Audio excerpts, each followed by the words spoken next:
안녕하세요. 저는 19년도에 중국어 중공학과로 졸업한 1, 2학번 김종인입니다. 현재는 우체국에서 근무하고 있습니다. 중문과 하면은 단합을 빠뜨릴 수가 없는데요. 체육대회를 하면은 응원상은 항상 중문과가 가져온 만큼 단합력 하면은 중문과라고 생각을 합니다. 과 자체에서 동아리 활동도 실시를 하는데 남자 학우분들을 위해서 홍기라는 축구 동아리도 있고 공부를 하고 싶은 학우분들을 위해서 스터디 동아리인 중어학당이 있습니다. 중어학당 같은 경우에는 중국어에 능통한 학우들이 중국어가 부족하거나 어렵다고 느낀 학생들을 위해서 많이 서포터도 해주면서 중국어에 대한 벽을 무너뜨려 주려고 많이 노력을 하는 동아리입니다.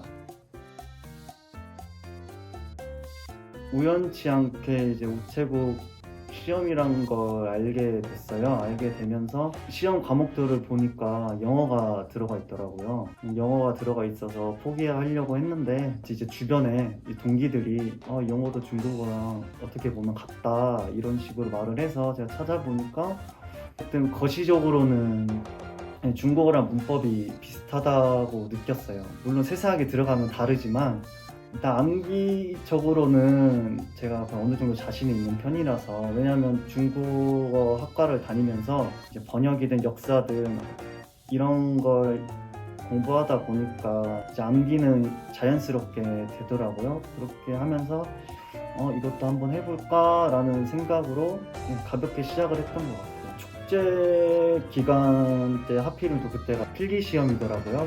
그때 처음으로 제가 축제 근처도 안 가본 것 같아요. 도서관에 살았던 것 같아요.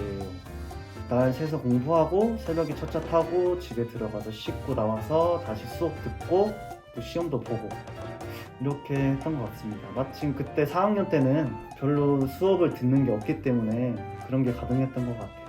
남들에게는 우체국 시험 본다고 티를 안 냈어요. 왜냐면 공부도 안 했던 애가 무슨 시험이냐 이런 소리를 들을까봐 몇몇 친구들 빼고는 잔다고 거짓말 치고 새벽 또는 날 새서 공부를 했던 것 같습니다. 제가 암기는 자신이 있었던 게 뭐냐면 역사 전통이라는 과목을 들으면서 계속 암기에 대한 숙달을 했던 것 같아요. 우체국 시험 과목 중에서 암기가 대부분이었기 때문에 거기에 대해서는 아주 스무스하게 했던 것 같습니다. 암기를 하면서 이제 요약도 하는 게 많이 도움이 됐던 건 번역의 이해 같은 거였거든요. 중국어다 보니까 한국어로 번역을 하면 사람마다 제각각 번역하는 게 다르기 때문에 번역의 이해라는 과목이 저에게 많이 도움이 됐던 것 같고, 가장 큰 문제는 이제 영어였어요. 영어 같은 거 이제 문법이었는데, 말씀드렸다시피 거시적으로는 비슷하다고 했는데 세세하게 들어가면 다르다 했잖아요. 이거를 어떻게 하게 됐냐면, 아직도 기억이 나는 게 박윤조 교수님께서 문법 과목을 맡아서 강의를 하셨어요. 강의를 듣다 보니까 교집합된 게 되게 많아서 그 당시에는 많이 도움이 됐던 것 같아요. 네, 우선 저는 공고로 나왔어요. 공고로 나오면서 외국어를 한 번도 배운 적이 없었고, 기껏 있었던 자격증이라고는 공고에 관련된 자격증, 그리고 한자 자격증 이렇게 있었는데 중국어가 한자와 관련이 있지 않을까 하고 여기 지원하게 됐는데, 들어와서 보니까 간체자와 본체자라는 걸 여기 와서 처음 알게 되면서 공부를 시작을 하게 됐지만, 제가 첫 성적이 1점대였습니다. 1.95 이렇게 받고 제가 뒤에서 2등 했어요. 그렇게 오면서 중국어를 아예 놔버렸는데, 중국어 공부를 본격적으로 시작을 하면서 결국 마지막에는 4점대로 졸업을 하게 됐거든요.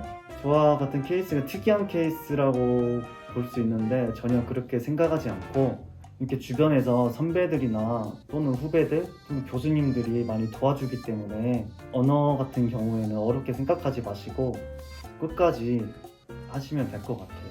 중국어 전혀 어렵지 않아요. 학과 분위기도 정말 좋고 선배들도 좋고 교수님들도 정말 따뜻하신 분들이기 때문에 고민 같은 거 있으시면 서슴없이 학과 교수님들이나 선배들에게 조언을 구하면 될 것 같습니다. 정말 좋은 학과예요, 저희 과는. 감사합니다.